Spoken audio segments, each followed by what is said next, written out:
যে তার ভালোবাসার বস্তুটাকে, তার রাজ্যের রাজকন্যাটাকে, যাকে দেখে সে দুপুরবেলায় ভাত খেত, যাকে দেখে সে ঘুমাতো, যার কপালে চুমু দিত, যে মেয়েটাকে কোনোদিন ফুলের একটা আঁচড়ও দেয় নাই, যে মেয়েটাকে কোনোদিন থাপ্পড় মারার কল্পনাও করে নাই, এরকম একটা মেয়েকে আপনার হাতে তুলে দিল।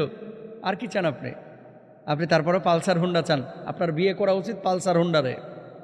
আর যারা যৌতুক চায় এদের বিয়ে করা উচিত টাকারে। যারাই যৌতুক চাইবে, চাচারে যেরকম বাঁধছে রশি দিয়ে আপনারাও বাঁধবেন। যৌতুক দেওয়াও হারাম, নেওয়াও হারাম। যৌতুক নেবেন না। তবে হ্যাঁ, এখানে কৌশল আরেকটা আছে। মেয়ের বাপেরাও এখন আছে অতি চালাক। যৌতুক কেন নেবে না? ও যৌতুক যদি 10 লাখ টাকা চাই করে, মানে চাই 15 লাখ টাকা আবার মোহরানা ধরে ধুয়ে দেয়। যদি বলা হয় ছেলে তো এত কামায় না, 15 লক্ষ টাকা মোহরানা কেন দিলেন? হুজুর শুরুতে আটকায় দিলাম যেন সাইডে ভাগতে না পারে, কারণ ছাড়লে তো আবার 15 লাখ টাকা দিতে হবে কাবিলের। তো ভাই, বিবাহ শাদী এটা একটা পবিত্র বিষয়, এটাকে অপবিত্র আমরা কেন করতেছি?